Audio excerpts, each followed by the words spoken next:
And welcome back. My name is Miguel Valenzuela, and we are here with some very special guests, as always. We have Chris and Serena from Manos de Luz. Welcome, you guys. Thank you. We're happy to be here. Thanks for having us. Awesome. So we usually start out by asking you guys questions about who you guys are, how you guys grew up, things like that. But one of the most exciting things about you guys is what you guys do. So tell us a little bit about that. What is it that you guys do?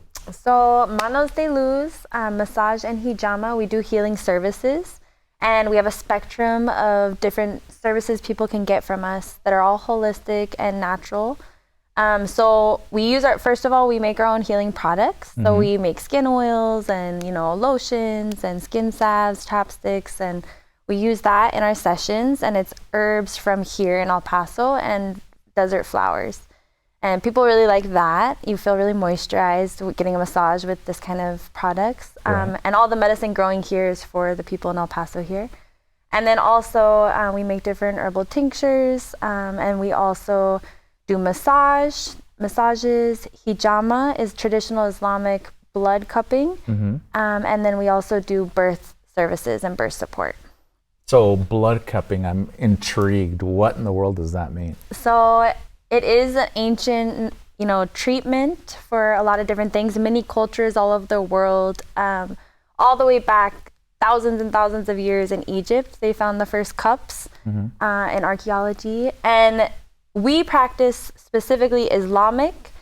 So 1400 years ago is where our prayers, there's two parts to our healing sessions. Okay. It is actually a spiritual treatment as well. It's mind, body, and spirit cleansing and detoxifying and purifying. And so we do, dry cupping. We take the cups off. You've seen that before, have you? With circles, and it leaves a color on the body. Yeah, what is that? For me, it's like a bruise, right? But is it really a bruise? It's not. It's called ecchymosis, and it's different than a bruise, although the body does feel like it is similar to a bruise. When you get injured, the body sends clean, healthy blood and starts circulation. And so we treat areas to suck out toxic blood that has been trapped in places of chronic pain, or if an organ is toxic, has toxins in it. We're able to purify, detoxify that area with cupping, and we take it off. That color is showing that the toxins are still in the body. So we do with gloves, sterilization, alcohol. We do sterile scratches, one-time use sterile blade for a person, and they have their own cupping set as well. We put the cups back on, and then it sucks that toxic blood that is gelatinous, dark. It is not the blood that we donate from the veins. It is at the capillary level, on the surface level of the skin. It is the most toxic blood. And even though there is blood involved and it does kind of freak people out, it looks pretty scary. Gory too, right? It doesn't actually have a lot of pain. People are actually so surprised at how relaxing the treatment is. And they are really interested a lot of the times in what it looks like. Some people, they don't want to see it at all. Right. But yeah, it's really, it's very powerful for if people are going through spiritual issues. They have, for a lot of times, pain just is sucked out, people have said, for our clients. And for the most part, almost all of our clients, it's been, at first we were very shocked with how well the treatment worked. Right. And we've only been doing it about a year and a half now.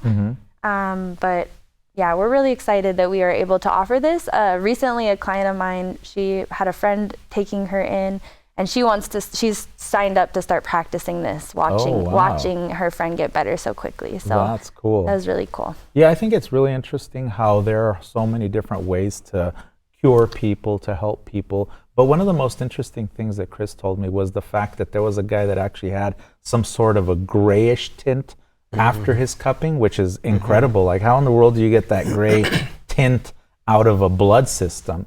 Can you explain to us what happened? Right, yeah, that was pretty surprising when I saw that. Usually the skin turns a pinkish, purple, reddish, purple. Yeah, and that color has a spectrum. How darker the circle, how much toxins you have in that area. And when his turned gray, I was like, well, there's it's not on the spectrum. Yeah, there's no circulation in that area. And so no wonder he was having so much problems. He would have back spasms every time he sneezed, have trouble sleeping and stuff like that.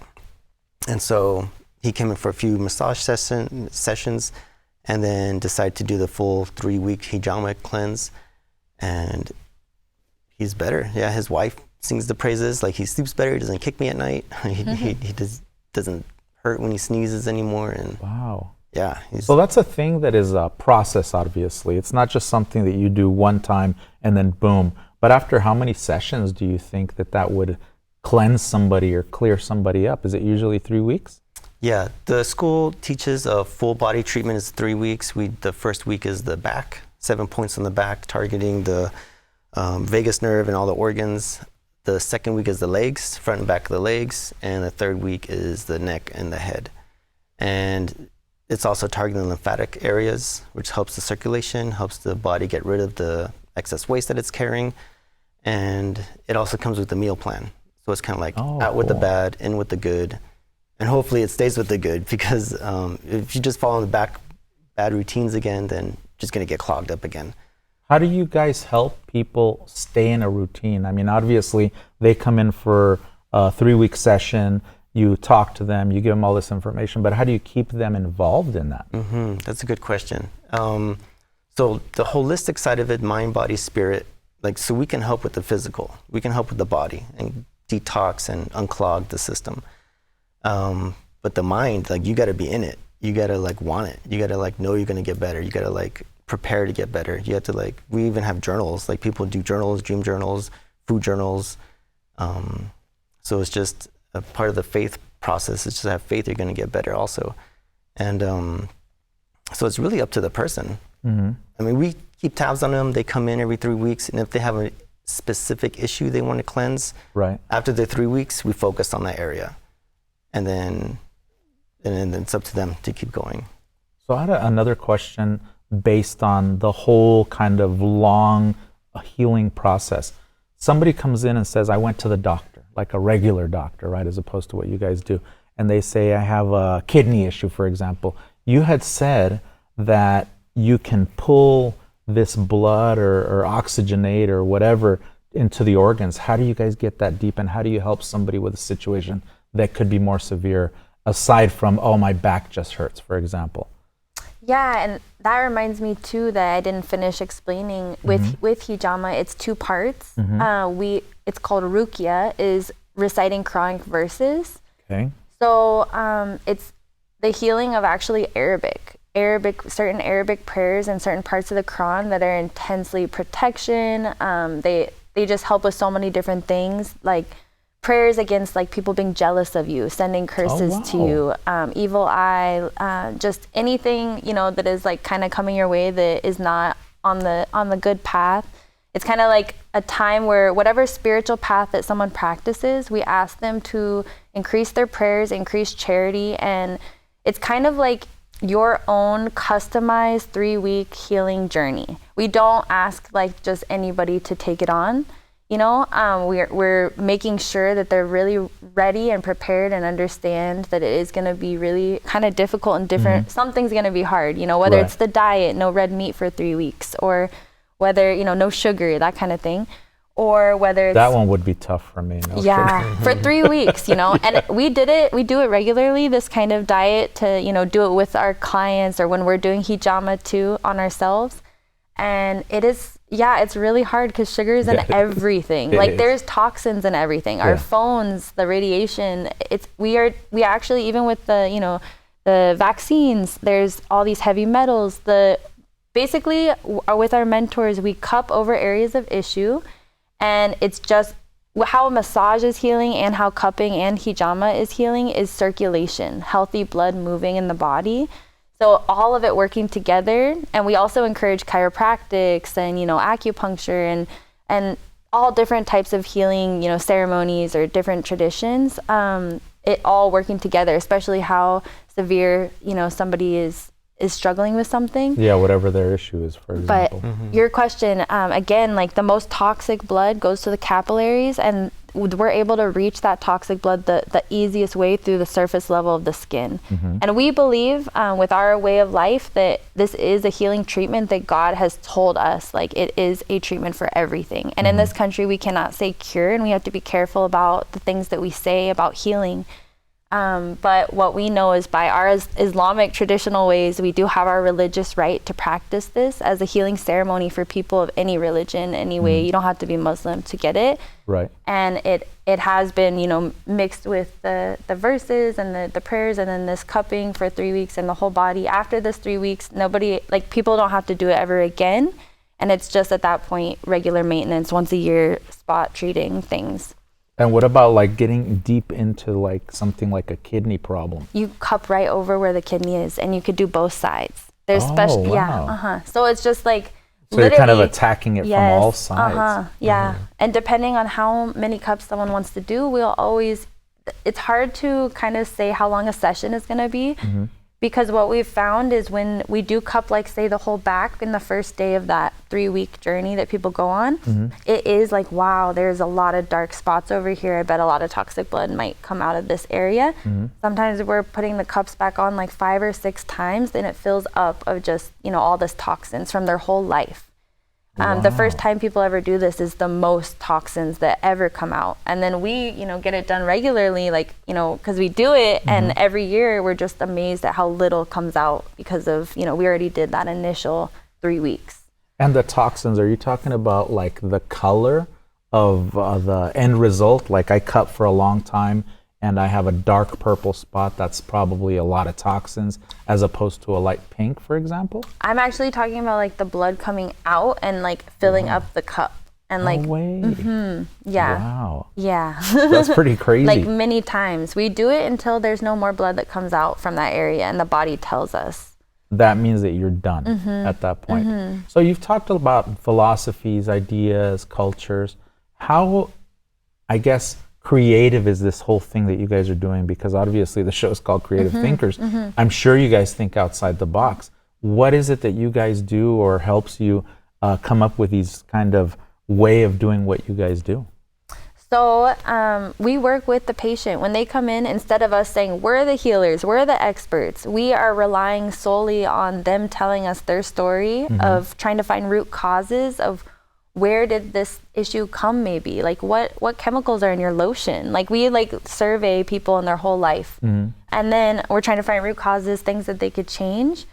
I guess thinking outside the box, you know, somebody comes and says, I have a back problem. It could be stress. And I speak from experience because I was having a lot of leg problems for a couple of years. And it turns out that I went to a doctor in Mexico, an actual doctor, you know, not somebody who practices alternative medicine.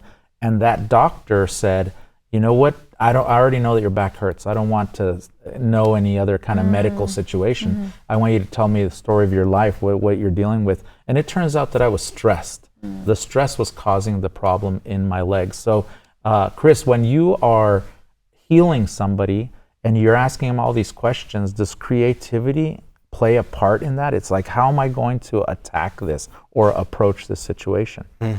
Yeah, definitely. I feel initially it's a lot of detective work, a lot of questions, Really? a lot of back and forth. Like, yeah, like you were saying, like root cause analysis. In my former job, I was privileged enough to like go through Six Sigma training, which is like root cause, finding out stuff like that, and not masking the symptoms, but like just getting rid of the problem entirely.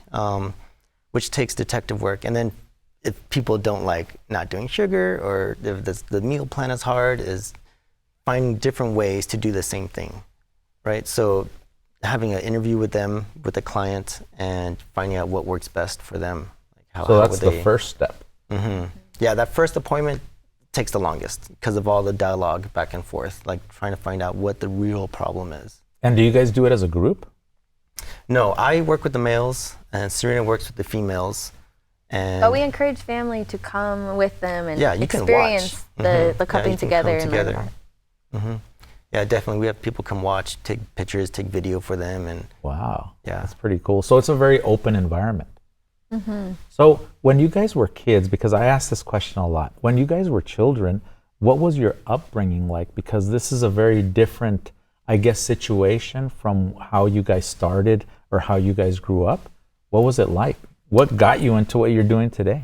My my birth of entering this world, the doctor was very impatient with my mother when I was coming out of her. So I was pulled out with forceps, and it's now illegal, the type of birth that I experienced. It immediately put my spine into like, I have to see a chiropractor. Like, it just gave me some sort of injuries. I have lordosis. From a child? From being a newborn baby, yeah. Wow. And so I think I kind of was born into like questioning everything in that way of like the Western medical way. So I've since then now, you know, I'm a doula. I support births, and whether they go to the hospital and they need an advocate for them to make sure that they're being taken care of in the right way, just making sure their rights are being, you know, met or they're heard, that kind of thing. A doula supports them wherever they go, wherever they give birth. And then, yeah, sorry, I'm going off track. That's okay.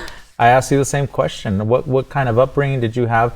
How did this kind of outside the box thinking make you who you are today? Well, I grew up here in El Paso, and I guess like a normal childhood. My parents put me in scouts, swimming, like all this stuff. I was into drawing, so I went to school, got a BFA in graphic design and sculpture. I do photography also, and I was working for a defense contractor. And then I guess after several years, I was there more 10 plus years, I was like, really thinking about how do they make their money? Like becoming conscious of like, how am I getting supported? And like every time their stocks went up is when bombs got dropped. And so I was like, I didn't like that. So Serena was doing this already a couple of years, and I was like, I think I'll just help out with you. And yeah, so far it's been a blessing. Yeah, that's how I got into this, and it's been great so far. It sounds really interesting what you guys do, and now you guys have a bigger kind of collective of people that get together and help in different ways.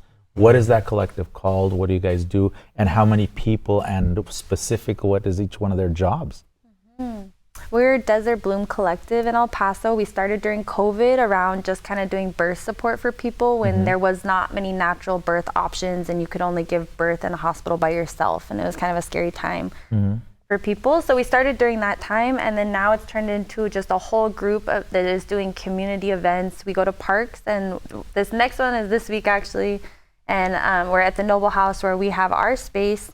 Basically, the house is going to be filled with all these different members in our collective that do all different alternative therapeutic services. I think I would need your help listing everyone. Yeah, give us a few, and what exactly each one means for the people that don't know. Yeah, so help me out. But Melly, she's the dreaming yogi, and she does, aromatherapy and dream interpretation. We have Yvonne, who's Aries Alchemy, and she does holds and prayers and kind of a form of different like light healing, Reiki, sending just healing through prayer.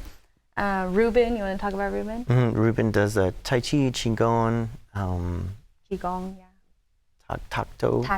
Yeah, like a different. So more martial arts?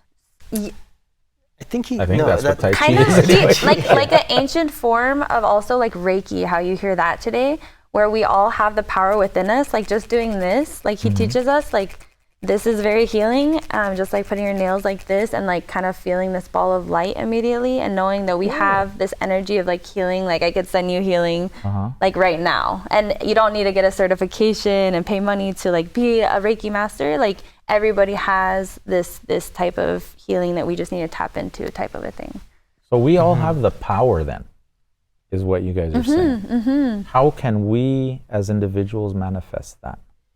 Yeah, I guess you seek and you'll find. Like everybody's on their own path. I think everybody has their own capabilities.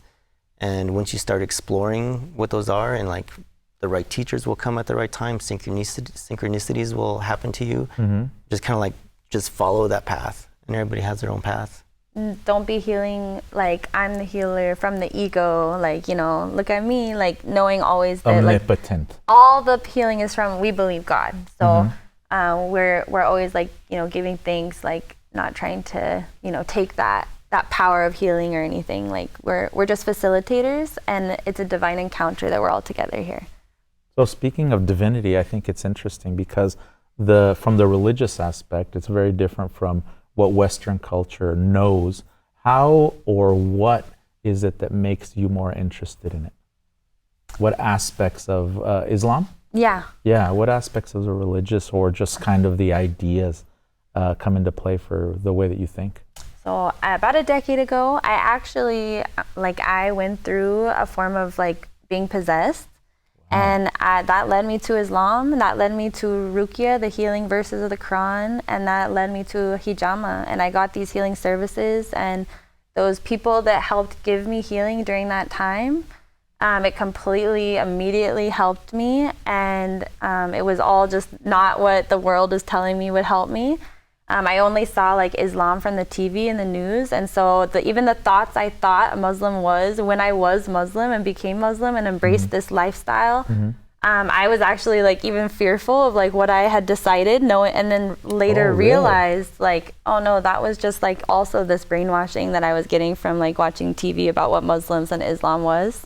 But the hijama, that, our business, Manos de Luz, massage and hijama, is basically all these different mentors and healers that I've seen all through California, and now trying to bring this different things that have worked for us, our family, and myself during the most intense time. So I'm grateful for the very hard experiences that I've gone through, that we're able to make these healing sessions customized to whatever someone is going through. Yeah, I think it's all about transition, right? And then the things that happen to us are the things that change us.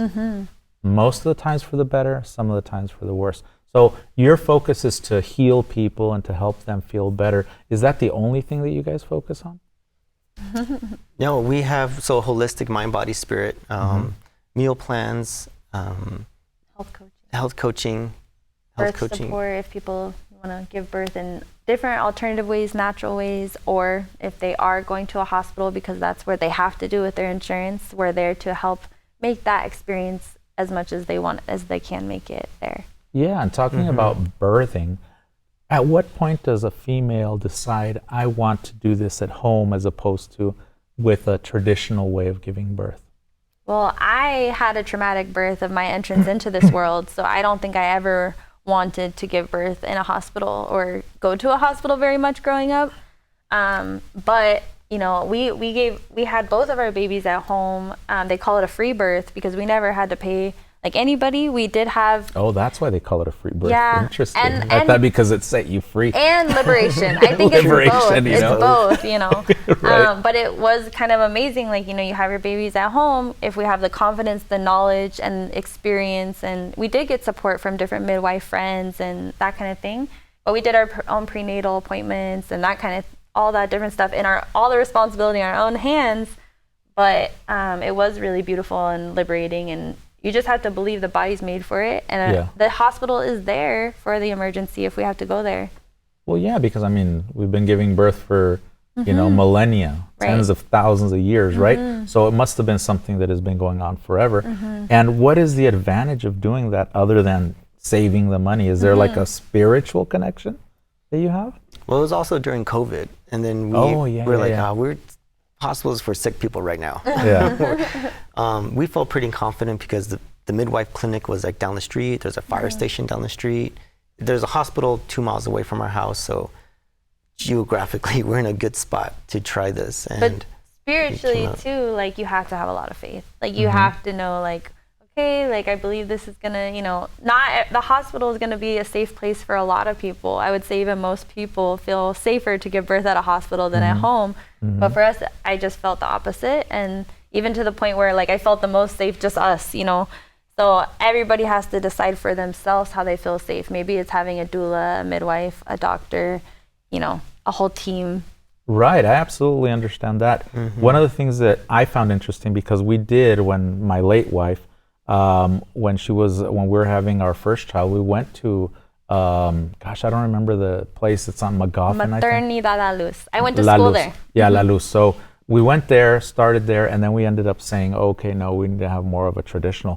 How does one decide? You guys decided that there were a couple of factors, but what does one think when they say, no, I'm going to do this? Is it usually because they have done a lot of research or they want to be more connected spiritually to their child? How do they come up with these ideas? Well, there's a really great documentary called The Business of Birth. And it just kind of, after you see something like that, you just see how, sorry, UMC, but even like at UMC, if you put the baby on the mom for skin to skin, is what it's called, it's charged $200. That just kind of doesn't. Just to hold a baby. Yes. No so there's way. just like different things where it's kind of just ridiculous. Sometimes the financial stresses around giving birth in this way, but also that sometimes it is made unnecessary surgeries, and it may or may not be related to, you know, how much money you get for doing a surgery versus just a natural birth. So there is almost an incentive for having a C-section. And a lot of people are really scared of having a C-section in a hospital because of that.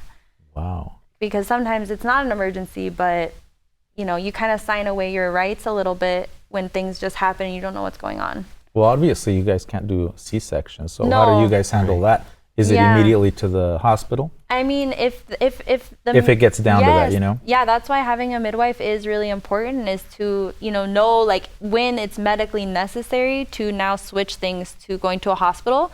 Sometimes midwives are not experienced and they may fear something that's legally something they could try to do, but they still might send someone to the hospital. So that does happen too, where someone pays for a midwife and then has to go have a birth at a hospital and pays the hospital as well. Right. So that does happen here a lot, actually.